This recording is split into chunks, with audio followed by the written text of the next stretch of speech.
سامعین محترم، حاضرین عزیز وقار، سورۃ الفاتحہ کا آغاز الحمدللہ رب العالمین سے ہوتا ہے۔ اس آیت میں دو باتیں، ایک دعویٰ ہے اور دوسرا اس کی دلیل۔ دعویٰ یہ ہے کہ الحمدللہ، ہر قسم کی تعریف اللہ کا، یہ اللہ کا دعویٰ۔ آگے اس کی دلیل ہے کیونکہ وہ رب العالمین، تمام جہانوں کا رب ہے، پالنے والا ہے، پروردگار ہے، اس لیے اس کی تعریف۔ آپ کو یاد ہوگا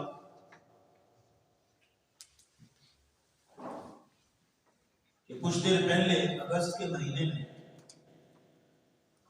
18 اگست 2023 کو ہم نے الحمدللہ کے موضوع پہ جمعہ پڑھایا تھا، جس میں الحمدللہ کے 3 معانی اور حمد کا معنی مفہوم کیا ہے، اور الحمد میں جو ال ہے اس کے 5 معانی بیان کیے۔ پھر اس کے علاوہ الحمدللہ کے فضائل کیا ہیں اور کن کن موقعوں پہ الحمدللہ پڑھنی، یہ ساری چیزیں آپ کے سامنے رکھی۔ یہ موضوع انٹرنیٹ پہ رکھا ہوا ہے، آپ سن سکتے ہیں۔ آج مسجد کے واٹس ایپ گروپ میں بھی ہم نے بھیجا ہے۔ آج کے خطبہ جمعہ میں اس سے اگلی بات رب العالمین، کہ جو رب ہے، پالنے والا ہے، پروردگار ہے تمام جہان۔ اللہ کی ربوبیت کیا ہے اور اس ربوبیت کے تقاضے کیا ہیں، اور اللہ کی ربوبیت ہم سے کیا مطالبہ کرتی ہے، یہ کچھ باتیں آپ کے سامنے رکھتے ہیں۔ چلتے چلتے یہ بھی آگاہ کرتا ضرور کہ اب تک ہم سورۃ الفاتحہ کے مضامین پر 4 جمعے پڑھا چکے ہیں۔ نمبر 1 اعوذ باللہ من الشیطان الرجیم، نمبر 2 بسم اللہ الرحمن الرحیم، نمبر 3 الحمدللہ، اور نمبر 4 بھی گزشتہ ہی اللہ کی رحمت کے مظاہر الرحمن الرحیم کے ضمن میں ہم نے بیان کیا۔ 5واں سورۃ الفاتحہ کا مضمون رب العالمین ہے، جو اللہ کی ربوبیت کا تعارف ہے۔ تو آئیے رب العالمین جو ٹکڑا ہے اس کو سمجھیے گا۔ رب العالمین کو سمجھنے کے لیے پہلے العالمین کیا چیز ہے اس کو سمجھیے۔ العالمین کے 2 تفسیری معنی ہیں، العالمین کے 2 تفسیری معنی ہیں۔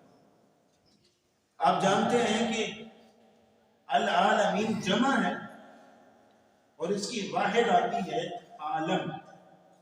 عالم نہیں، عالم کہتے ہیں علم رکھنے والا، جاننے والا۔ بعض لوگ آگے کہتے ہیں کسی بڑے بڑے عالم ہیں۔ عالم کا معنی ہوتا ہے جہان، دنیا۔ وہ عالم ہوتا ہے علم والا، علم رکھنے والا۔ عالم کا معنی ہوتا ہے جہان، ایک دنیا۔ تو العالمین کے 2 تفسیری معنی ہیں۔ نمبر 1، ہر قسم کی جو مخلوق ہے وہ اپنا ایک جہان رکھتی ہے۔ جیسے انسان ہے، انسانوں کا جہان عالم انس، اسی طرح جن ہے عالم جن، فرشتوں کا اپنا ایک جہان ہے عالم ملائکہ، پرندوں کا اپنا ایک جہان ہے عالم طیور۔ تو جتنی بھی مخلوقات کی قسمیں ہیں، ہر قسم کا اپنا ایک جہان ہے۔ تو العالمین کا معنی کیا ہوا؟ تمام مخلوقات اور ان کی اقسام۔ تو اب العالمین کو جوڑیے رب کے ساتھ، رب العالمین ہر قسم کی مخلوق کو پالنے والا، مخلوق کی ہر قسم کا رب ہے، مخلوق کی ہر قسم کا پروردگار۔ یہ ہے العالمین کی پہلی تفسیر کے معنی مخلوقات کی مختلف قسمیں. آپ جانتے ہیں کہ 2 ملین سپیشیز اس وقت جو دریافت ہو چکی ہیں، وہ ساری العالمین کے تحت. اور پھر ہر مخلوق کی اپنی ایک الگ ضرورت ہے، اپنا ایک الگ مزاج ہے، اپنی ایک الگ طبیعت ہے. اور ہر مخلوق کی ضرورت کو اس کی طبیعت کے مطابق، اس کی مزاج کے مطابق پورا کرنے والا کون ہے؟ رب العالمین. العالمین کا دوسرا معنی سمجھیے. عالم کا معنی ہوتا ہے زمانہ، دور. مختلف زمانے آتے ہیں، مختلف زمانے جاتے ہیں. آدم علیہ السلام سے لے کے جب سے دنیا بنی ہے کئی زمانے آئے اور کئی جا رہے ہیں، اور قیامت تک کئی زمانے اور آئیں. تو العالمین کا مطلب زمانے، دور. تو رب العالمین جوڑیے ذرا. اللہ رب ہے ہر زمانے کا، ہر دور. اللہ پروردگار ہے، پالنے والا ہے ہر زمانے کا اور ہر دور. یہ ہے العالمین کے دو معنی. ایک مختلف اقسام کی مخلوقات، دوسرا مختلف اقسام کے زمانے اور دور. تو العالمین کا جو لفظ ہے یہ ہمیں بتا رہا ہے کہ اللہ رب العزت کسی خاص قوم کا رب نہیں ہے، کسی خاص نسل کا رب نہیں ہے، کسی خاص وطن، کسی خاص قبیلے یا کسی خاص زمانے کا رب نہیں ہے، بلکہ اس کی ربوبیت کا رشتہ ہر زمانے سے منسلک ہے، ہر دور سے منسلک ہے، ہر مخلوق سے منسلک ہے. اس کی عنایتیں، اس کی نوازشیں، اس کی کرم نوازیاں ہر مخلوق کے ساتھ ہیں، ہر زمانے کے ساتھ ہیں، ہر دور کے ساتھ. یہ العالمین کا لفظ بتا رہا ہے. جب یہ دونوں معنی آپ کے سامنے آ گئے، ذرا ایک دعا پڑھے ہیں رب العالمین. یہ معنی آپ سمجھ کے انسان دل سے نکالے نا تو پھر سمجھ میں آتی ہے رب العالمین کیا چیز. پھر اب آگے اگلی بات کرتے ہیں، رب کسے کہتے ہیں؟ جو اصل موضوع ہے آج کے خطبے کا. رب اسے کہتے ہیں جس کے اندر 5 خصوصیات. یا آپ دوسرے لفظوں میں یوں سمجھیے کہ رب کے 5 معانی. رب کے کتنے معنی ہیں؟ یاد کر کے جانے آج انشاءاللہ. رب کے 5 معانی. نمبر 1، رب کا معنی پالنے والا، پرورش کرنے والا. اس لیے آپ اردو ترجمے اٹھائیے، لکھا ہوتا ہے جو رب ہے تمام جانور، رب العالمین کے نیچے پروردگار ہے تمام جانور، پالنے والا ہے تمام جانور، جو ہر ایک مخلوق کی ضروریات کو پورا کرتا ہے. جو جس مخلوق کی جس طرح کی ضرورت ہے اس طرح کی ضرورت کو پورا کر رہا ہے. اور ہمارے انسانوں کی بھی مختلف ضروریات، مادی ہیں، جسمانی ہیں، روحانی ہیں، انفرادی ضروریات، اجتماعی ضروریات، مذہبی ضروریات، ملی قومی ضروریات.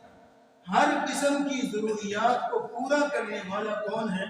رب العالمین، جو ہر مخلوق کی ضروریات کو پورا کرتا ہے. حضرت یوسف علیہ السلام کو عزیز مصر کی بیوی نے برائی کی دعوت دی تو انہوں نے پتہ کیا کہا؟ قال معاذ اللہ انہ ربی احسن مثوایا. اللہ کی پناہ، اس برائی کی طرف تم مجھے بلا رہے ہو. انہ ربی، بے شک وہ میرا رب ہے، احسن مثوایا، جس نے اتنا اچھا ٹھکانہ دیا. اس رب کی نافرمانی کروں جس نے مجھے سب کچھ دیا. یقین مانیے یہ جملہ تو ہمیں لکھ کے جیب میں ڈالنا چاہیے. جب بھی کوئی برائی سامنے آئے نا، ارادہ بنے تو فوراً سے انہ ربی احسن مثوایا، میرے رب نے مجھے اتنا اچھا ٹھکانہ دیا، اتنے کچھ نوازیں دی، اتنی نعمتیں دی، اس رب کی نافرمانی کروں. مجھ سے بڑا بے وفا کون ہو کہ اس رب کے ساتھ میں وفا نہ کر سکتا؟ فوراً سے اپنی زبان سے نکالے انہ ربی احسن مثوایا. اور اسی طرح کا تعارف کرایا تھا حضرت ابراہیم علیہ السلام نے کہ رب کون ہے؟ فَإِنَّهُ عَدُوٌّ لِّي إِلَّا رَبَّ الْعَالَمِينَ. میرا رب وہ ہے الذی خلقنی فہو یہدین، جس نے مجھے پیدا کیا اور مجھے ہدایت دی. والذی یطعمنی ویسقین، جو مجھے کھلاتا بھی ہے اور مجھے پلاتا بھی ہے. اگلی بات وَإِذَا مَرِضْتُ فَهُوَ یشفین، جب میں بیمار ہوتا ہوں تو شفا بھی. یہاں رک کے دعا کریں اللہ جتنے بھی بیمار ہیں سب کو شفا کاملہ. اللہ ایسی شفا دے کہ لا یغادر سقما، جسم کے اندر بیماری کا نام و نشان تک نہ ہو. وَإِذَا مَرِضْتُ فَهُوَ یشفین، جب میں بیمار ہوتا ہوں مجھے شفا دیتا ہے. وَالَّذِي یُمِیتُنِی ثُمَّ یحیین، وہی اللہ جو ایک دن مجھے موت بھی دے گا پھر قیامت کو زندہ بھی کرے گا. وہ ہے رب العالمین جس کی ساری نوازشیں، جس کی عنایتیں ہیں، جو پال رہا ہے، ضروریات کو پورا کر رہا ہے، ہماری نیڈز کو بھی پورا کرتا ہے، ہماری وانٹس کو بھی پورا کرتا ہے، وہ ہے رب العالمین۔ سورہ مومن میں اللہ فرماتے ہیں اللہ الذی جعل لکم الارض قرارا، اللہ وہ ہے جس نے تمہارے لیے زمین کو رہنے کے ٹھہرنے کے قابل بنایا، اور والسماء بنا، آسمان کو چھت بنایا، ورزقکم من الطیبات، اور پھلوں سے تمہارے لیے رزق کا بندوبست کیا، وصورکم فاحسن صورکم، اس نے تمہاری خوبصورت شکل و صورت بنائی، ذالکم اللہ ربکم، یہ اللہ ہے تمہارا رب، فتبارک اللہ رب العالمین، یہ رب العالمین کتاب آپ کو جس نے سب کچھ دیا، جو ساری ضروریات کو پورا کر رہا ہے۔ اور اللہ رب العالمین نے اپنا تعارف اس انداز سے کروایا رب العالمین ہونے کا، وَمَا مِن دَابَّةٍ فِي الْأَرْضِ إِلَّا عَلَى اللَّهِ رِزْقُهَا، زمین میں کوئی بھی جانور، کوئی بھی جاندار، کوئی بھی چھپایا ایسا نہیں ہے مگر اس کی روزی کی ذمہ داری اللہ نے دی۔ ہر مخلوق کی روزی کی ذمہ داری اللہ نے دی۔ کتنی مخلوق ہے اللہ، ایک بلو ویل ہاتھی، ایک بلو ویل مچھلی، ایک بلو ویل مچھلی روزانہ 4 ٹن کھانا کھاتی ہے، کتنا؟ اور ایک ٹن کے اندر 28 من، 112 من کھانا ایک بلو ویل مچھلی کا۔ تو کوئی ایک مچھلی ہے دنیا میں، تو کہاں سے پورا ہو رہا ہے؟ اللہ کی۔ اسی طرح ایک افریقی ہاتھی روزانہ 60 کلو گرام چنا کھاتا ہے، ایک افریقی، تو کون پورا کر رہا ہے؟ ہمیں ایک شادی کا فنکشن ارینج کرنا پڑتا ہے، ختم کرنے پڑتے ہیں، پھر بھی جو ہے وہ فکر پوری ہوتی ہے کہ کھانا کم نہ پڑ جائے، لیکن وہ اللہ اتنی مخلوقات کی ضروریات کو روز پورا کر رہا ہے، اس کے خزانے کتنے وسیع ہیں۔ امام احمد بن حنبل رحمہ اللہ سے کسی نے پوچھا نا رب العالمین کا تعارف تو بتائیں کسے کہتے ہیں؟ امام ابن کثیر نے اس کی وضاحت یہ لکھا اپنی تفسیر میں، پوچھا گیا امام احمد بن حنبل سے رب العالمین کسے کہتے ہیں؟ کہا رب العالمین اسے کہتے ہیں کہ ایک بند کمرہ ہے، بالکل اس کے اندر کوئی ہوادار، کوئی روشن دان نہیں ہے، کوئی چیز اندر جا نہیں سکتی، کوئی چیز باہر آ نہیں سکتی، بالکل بند ہے ہر لحاظ سے، اور اس کے اندر ایک جاندار رہتا ہے، اس کی خوراک کی ذمہ داری پوری ہو رہی ہے، اور وہ جاندار باہر آتا ہے اور دنیا کے اندر جیتا ہے، وہ ہے رب العالمین جو وہاں پہ اس کو روزی پہنچا رہا ہے۔ آج بند کمرے کی سمجھ نہیں آدمی اللہ ہی نہیں، وہاں پہ جو ضروریات پوری کر رہا ہے، بالکل بند کمرہ، کوئی چیز اندر نہیں جا سکتی نہ باہر آ سکتی، وہاں جو اس جاندار کو کھلا رہا ہے کون ہے؟ وہ رب العالمین، اس کو رب العالمین کہتے ہیں۔ اور اس کی رب العالمین کی وضاحت سنیے گا، جو سب کچھ دے گے بھی نا، پھر بھی روز آخری پہر آ کے نا آوازیں لگا رہا ہوتا ہے، میں یدعونی فاستجیب لہ، کون ہے مجھ سے مانگنے والا اس کو بتا، سب کچھ دے کے بھی روز آوازیں لگا رہا ہوتا ہے، اور یہ تقریباً 3-4 گھنٹے کا ٹائم بنتا ہے، اگر آپ پوری رات کو 3 حصوں میں تقسیم کریں، 3-4 گھنٹے اللہ آوازیں لگا رہا ہے، میں یدعونی، کون ہے جو مجھ سے مانگے، فاستجیب لہ، میں اس کو عطا کروں، ومن یستغفرنی فاغفر لہ، کون ہے جو مجھ سے بخشش طلب کرے میں اس کو معاف کروں۔ تو پہلا معنی رب کا معنی، پہلا معنی کیا ہے؟ جو ہر مخلوق کی ضروریات کو ان کی جو ہے وہ پورا کرنے والا، وہ ہے رب العالمین۔ دوسرا معنی سمجھیے گا رب کا، رب وہ ہے جو کہ مالک ہے، رب کا معنی کیا ہے؟ جو ہر چیز کا مالک ہے، آپ کا آنر ہے، رب السماوات والارض وما بینہما، جو مالک ہے آسمانوں کا اور زمین کا اور جو کچھ ان کے درمیان، ہر چیز کا مالک ہے۔ رب المشرق والمغرب، جو مشرق کا رب ہے، مغرب کا رب ہے، اور فرمایا سبحان ربک رب العزت عما یصفون، جو عزتوں کا بھی مالک ہے۔ عزت کسے لینی ہے؟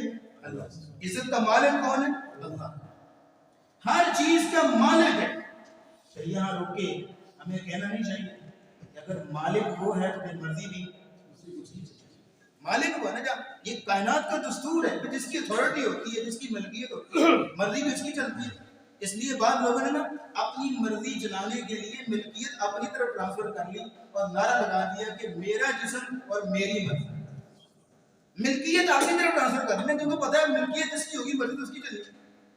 اللہ کی ملکیت پہلے اپنی طرف ٹرانسفر کی، پھر اس کے بعد کہا میری مرضی۔ سر جی ملکیت اس کی ہے، آپ کے کہنے سے آپ کی ملکیت نہیں بنتی، ملکیت اس کی ہے تو پھر مرضی اور حکم بھی اس کا چلتا ہے۔ اگر اللہ کی ملکیت ہے تو پھر ہمارے اندر بھی ایک ہمبل آنا چاہیے، ایک عاجزی انکساری آنی چاہیے اللہ کی زمین پہ چلتے ہوئے، غرور اور تکبر نہیں آنا چاہیے کہ ہمارا کیا ہے، سب کچھ اسی کا ہے، ملکیت جب اس کی ہے، عطا جب اس کی ہے، ہمارا کیا ہے، ملکیت اسی کی، کسی قسم کا غرور اور گھمنڈ نہیں آنا چاہیے۔ تیسری بات یہ ہے جب ملکیت اس کی ہے نا تو پھر دل کے اندر ڈر اور جلالت اور روب بھی اللہ کا پیدا ہونا چاہیے کہ اس کا کنٹرول ہے، اس کی اتھارٹی ہر چیز ہے۔ جب ہم نے اپنے دل کے اندر یہ ڈر نہیں نہ رکھا اللہ تو مطلب یہ ہے کہ ہم نے سمجھا ہی نہیں ہے کہ ہم ہر چیز کا مالک اللہ ہے، ہماری سانسوں کا مالک بھی اللہ ہے، ہمارے شب و روز کا مالک اللہ ہے۔ جب یہ انسان کا ایمان بن جائے نا تو پھر انسان جو ہے گناہ نہیں کرے، پھر اللہ رب العزت کی بغاوت نہیں کرے۔ تو دوسرا معنی رب کا کہ وہ مالک ہے، ایک معنی کہ وہ پالنے والا ہے، روزی رساں ہے، دوسرا معنی یہ ہے کہ وہ مالک ہے، اور تیسرا معنی یہ ہے کہ رب کا معنی حکمران، جس کا حکم چلتا ہے۔ حضرت یوسف علیہ السلام نے جب خواب کی تعبیر بیان کی تو وہاں لفظ کیا بولے، اما احدکما فیسقی ربہ خمرا، تم دونوں میں سے ایک شخص جس کو یہ خواب آیا کہ وہ انگور نچوڑ رہا تھا، اس کی تعبیر یہ ہے کہ فیسقی ربہ خمرا، وہ اپنے رب کو جا کے شراب پلائے۔ رب سے مراد وہ حاکم، وہ بادشاہ۔ تو رب کا معنی کیا ہوا؟ ہاں، حکمران، جس کا حکم چلتا ہے، جس کی مرضی چلتی ہے۔ کائنات کی ہر چیز اللہ کے حکم کی تابع ہے۔ یہ انسان اور جن ہے جو اللہ کے حکم کے آگے بغاوت کرتے ہیں، وگرنہ کوئی پتا بھی اللہ کی مرضی کے بغیر نہیں لیتا۔ حاکم اعلیٰ وہ ہے، حکمرانی اس کی ہے۔ قیامت کے دن اللہ رب العزت اپنی حکمرانی دکھائیں گے نا کہ جب زمین و آسمان کو اپنی مٹھی میں پکڑے، والسماوات مطویات بیمینہ، آسمان اللہ کے یوں ہاتھ کے گرد لٹا ہوا اور زمین اللہ اپنی یوں مٹھی میں پکڑیں گے، یوں جھنجھوڑیں گے اور پوچھیں گے لمن الملک اليوم، آج کس کا حکم چلے گا، آج کس کی بادشاہی چلے گی؟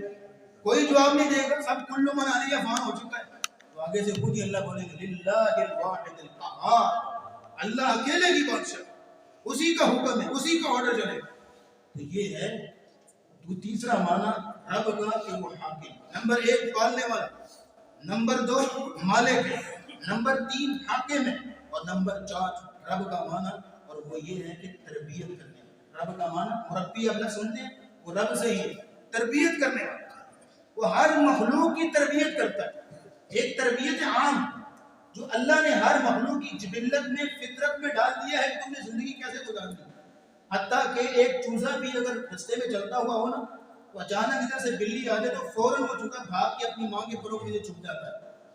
بھئی اس کو کس نے بتایا کہ یہ بلی اس کی دشمن ہے اور یہ مرغی جو ہے وہ اس کی دوست ہے؟ کس نے بتایا؟ اس نے کوئی ٹریننگ کورس کی ہے؟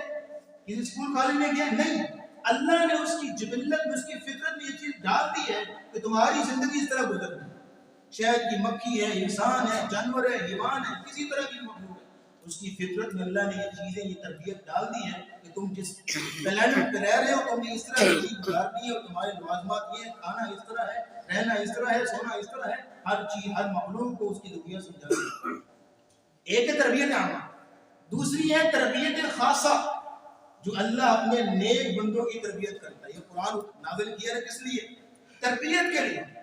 ہر چیز اس کے اندر بیان کرتا ہے، اور اگر کوئی چیز ایسی رہ گئی جو کہ قرآن میں بیان نہیں کی، وہ اپنے نبی کی زبان سے سمجھاتا ہے۔ بعض لوگ نے آگے اعتراض کرتے تھے صحابہ کے پاس اور آگے کہتے تھے تمہارا نبی تمہیں جوتا پہننے کا طریقہ بھی سکھاتا، تمہارا نبی تمہیں استنجا کرنے کا طریقہ بھی سکھاتا، یعنی ہر چیز سکھائی گئی۔ یہ ہے تربیت خاصہ تو اللہ اپنے بندوں کی تربیت کرتا ہے۔ تو رب وہ ہے جو تربیت کرے، مربی، پالنے والا بھی ہے، روزی کی ذمہ داری اس نے لی، مالک بھی ہے ہر چیز کا، حکم بھی اس کا چلتا ہے، اور پھر یہ ہے کہ تربیت بھی کرتا ہے اپنے بندوں کی۔ یہ ہے رب کے چار معنی۔ پانچواں اور آخری معنی سنیے گا پھر آگے چلیں گے، وہ ہے رب وہ ہستی ہے کہ جس کے ارد گرد سارے رہتے ہوں، اس کی اتھارٹی سے باہر نہیں نکل سکتے۔ رب وہ ہے ہوا ربکم وإلیہ ترجعون، ہمارا مرجع اور ماوا صرف اللہ کی ذات۔ کوئی انسان بھاگنا چاہے تو بھاگ لے، یا معاشر الجن والانس ان استطعتم ان تنفذوا من اقطار السماوات والارض فانفذوا لا تنفذون الا بسلطان۔ اے جن و انس، جتنا مرضی زور لگا لو زمین و آسمان کو پھلان کے اگر کہیں اور جانا چاہو، اللہ کی ملکیت سے، اللہ کی اتھارٹی سے نکلنا چاہو تو زور لگا لو، نکل لو، نکل سکتے ہیں؟ لا تنفذون الا بسلطان، تم نہیں نکل سکتے. ہاں اللہ کی مشیت ہو گیا, اللہ کی اتھارٹی, اللہ کی مشیت سے باہر نہیں جا سکتے. یہ ہے رب کا پانچواں معنی. هو ربکم والیہ ترجعون.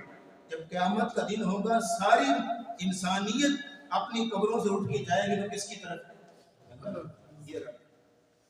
یہ 5 معنی آپ اپنے ذہن میں رکھ کے, رب کے 5 معنی اور العالمین کے 2 معنی, 5 اور 2 کتنے ہوتے ہیں؟ 7 معنی اپنے ذہن میں رکھ کے ایک دعا بولے نا رب العالمین.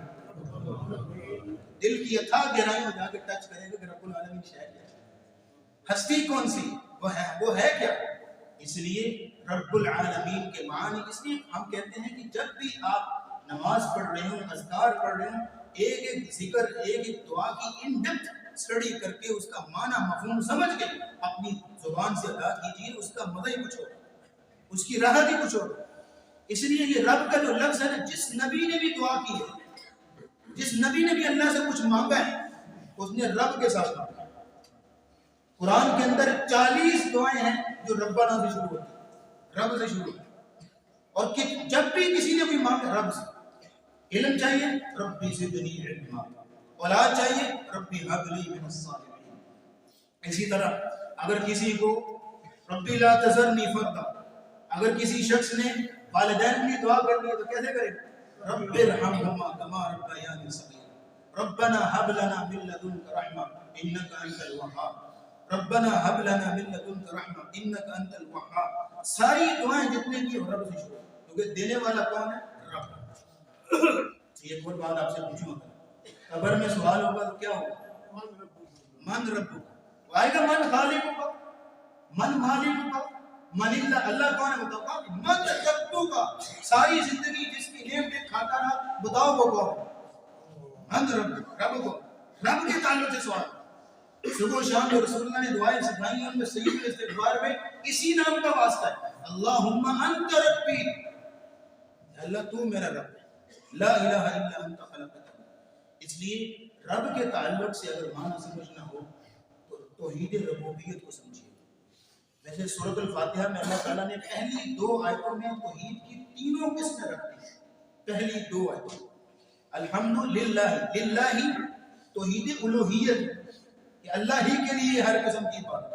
آگے رب العالمین میں توحید بولیں ربوبیت, اور الرحمن الرحیم اللہ کے 2 نام ہیں, تو توحید اسماء و صفات. پہلی 2 آیتوں میں توحید کی تینوں قسمیں اللہ نے رکھ دی.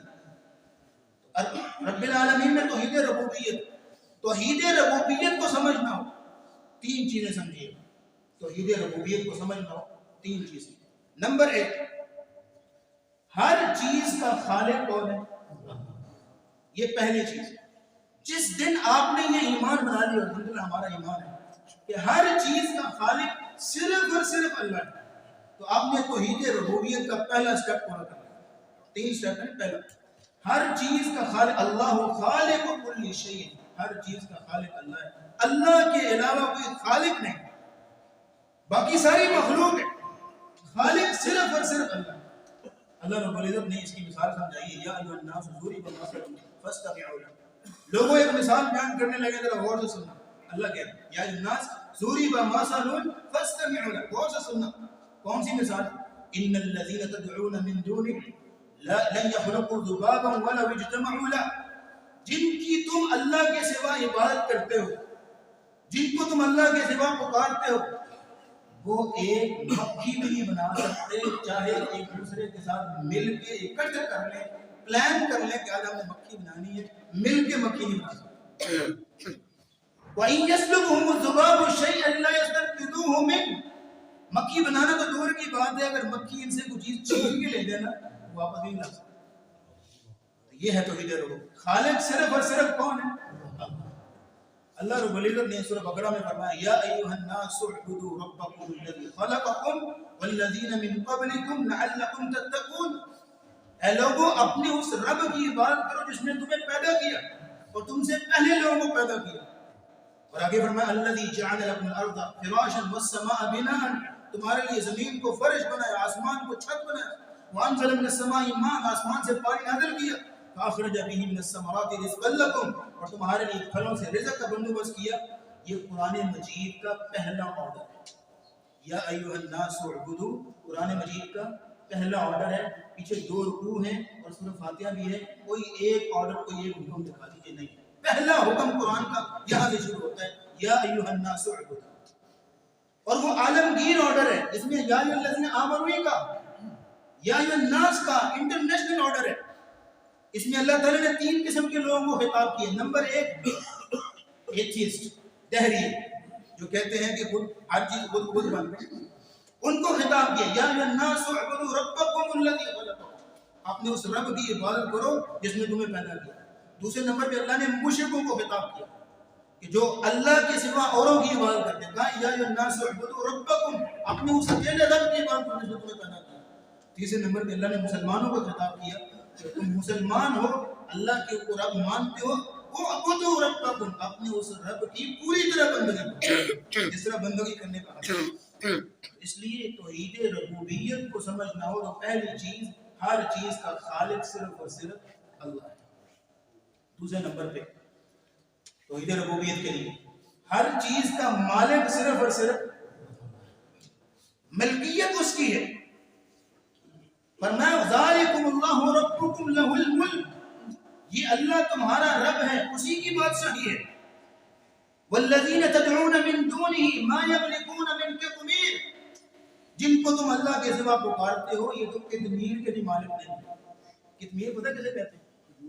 کھجور کی گٹلی کے اوپر دھاگا ہوتا ہے اس کو قطمیر کہتے ہیں، ہم تو اس کو یہ نہیں دیتے نا، اس کو یوں پھینک دیتے ہیں۔ کبھی کھجور کی گٹلی کھا کے نا، کھجور کھا کے اس کی گٹلی کے اوپر وہ دھاگا اتاریے، اس کو عربی زبان میں قطمیر کہتے ہیں۔ کہا یہ جن کو تم پکارتے ہو اللہ کے سوا یہ اس قطمیر کے بھی مالک نہیں، ملکیت صرف اور صرف اللہ کی۔ یہ ہے توحید ربوبیت کا سیکنڈ سٹیپ۔ ملکیت کسی، ہماری ملکیت اگر ہوتی ہے عارضی طور پہ تو وہ ہماری ملکیت ناقص ہے، کوئی چیز چھین بھی سکتی ہے ہم سے، کوئی چیز گم بھی ہو سکتی ہے، کوئی چیز خراب بھی ہو سکتی ہے، لیکن اللہ کی ملکیت تامہ ہے، ایسی ملکیت کہ اللہ کی مرضی کے بغیر کوئی چیز ادھر ادھر بھی نہیں ہو سکتی۔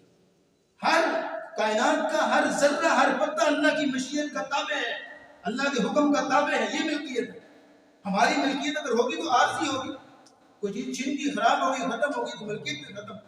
اگر کوئی چیز باقی ہے، ہم دنیا سے چلیں گے تو ملکیت ختم۔ لیکن اللہ کی ملکیت کیسی ہے؟ وَإِنَّا لَنَحْنُ نُحْيِي وَنُمِيتُ وَنَحْنُ الْوَارِثُونَ، اللہ کہتے ہیں ایک دن ایسا آئے گا کہ تمام لوگ جب کل من علیہا فان ختم ہو چکے ہوں گے، اینڈ پہ پوری کائنات کی ملکیت کس کی باقی رہے گی؟ اب مثال کے طور پہ ایک پلاٹ ہے، باپ مالک ہے، اس کا بیٹا، اس کا بیٹا، اس کا بیٹا، چلتے چلتے چلتے چلتے جب قیامت آئے گی سارے ختم ہو چکے ہوں گے، مالک کون بچے گا؟ یہ ہے اللہ کی ملکیت، ہے دائمی۔ پھر اللہ رب العزت کی ملکیت دائمی ہے، اللہ رب العزت کی ملکیت تامہ ہے، یہ اللہ کی ملکیت ہے۔ ہماری ملکیت اگر ہوگی تو مجازی ہوگی۔ مجازی کسے کہتے ہیں؟ جیسے ادھار لی ہوئی چیز ہوتی ہے، آپ نے کسی سے کوئی چیز ادھار لی، وہ مالک جب چاہے وہ چیز واپس لے لے۔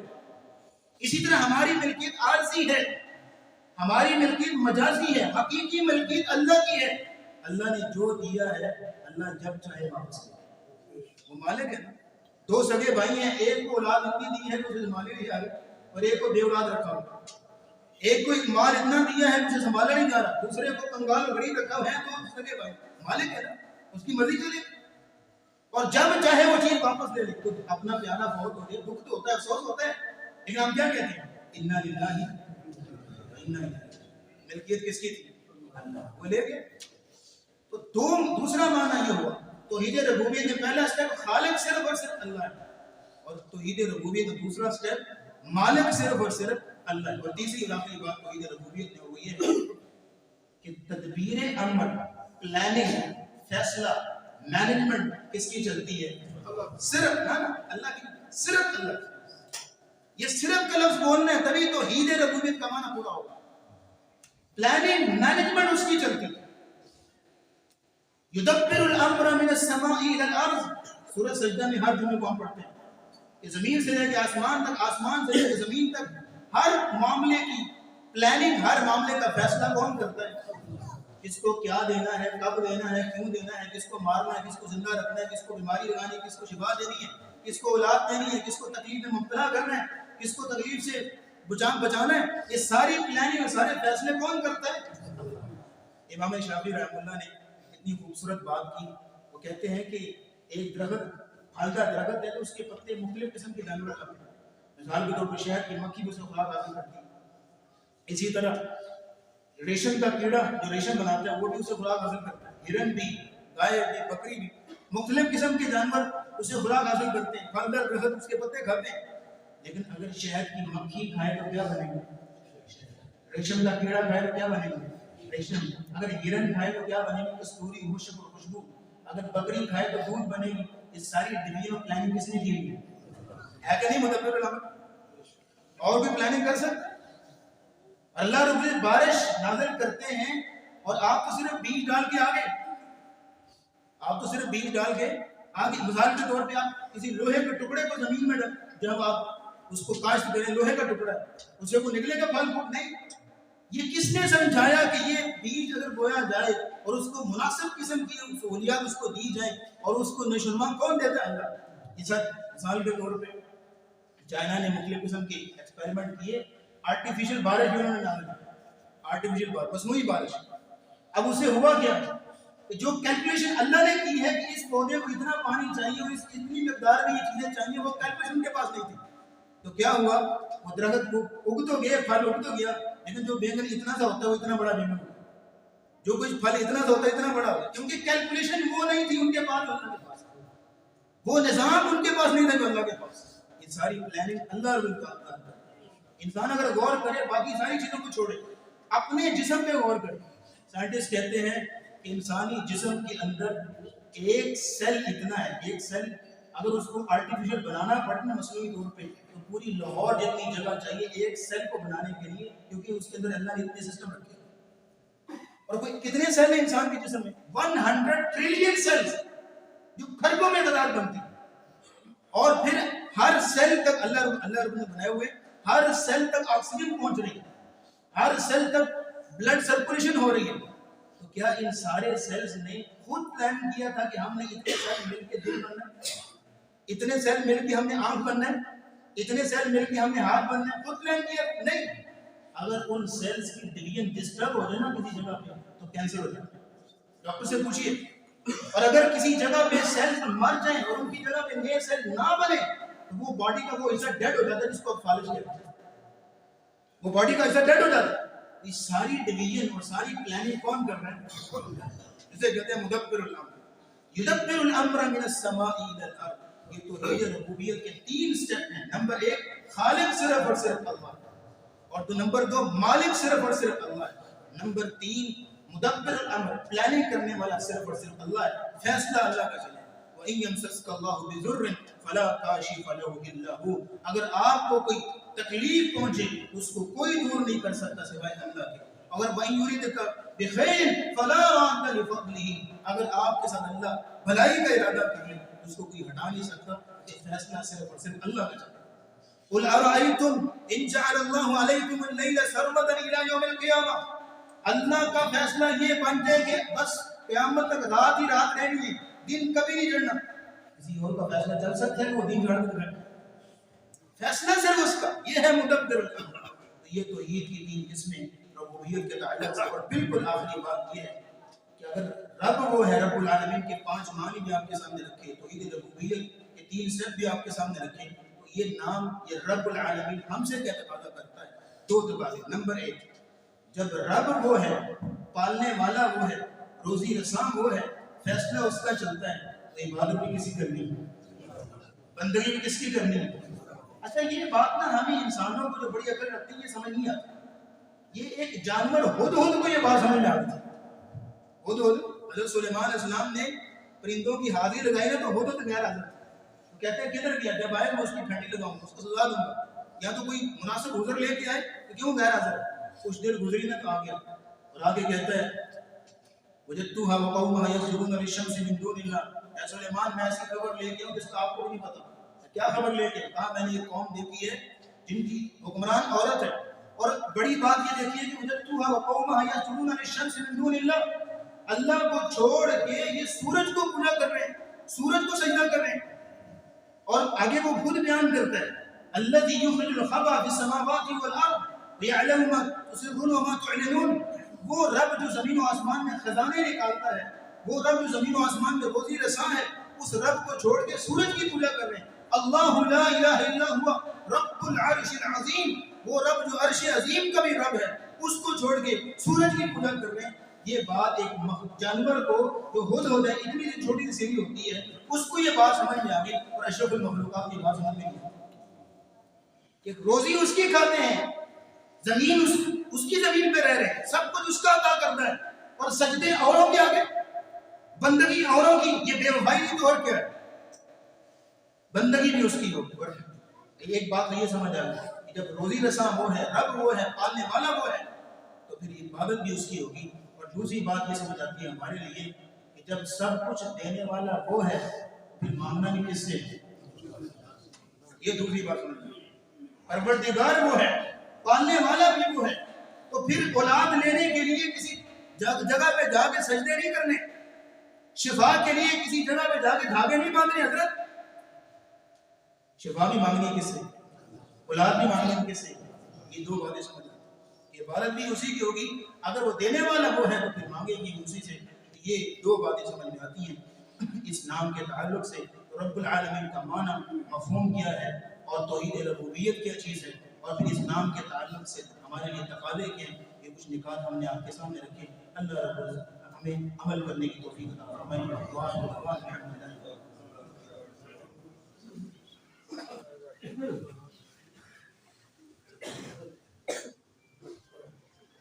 إن الحمد لله نحمده ونستعينه ونستغفره ونعوذ بالله من شرور أنفسنا وسيئات أعمالنا، من يهده الله فلا مضل له ومن يضلل فلا هادي له، ونشهد أن لا إله إلا الله وحده لا شريك له، وأن محمدا عبده ورسوله۔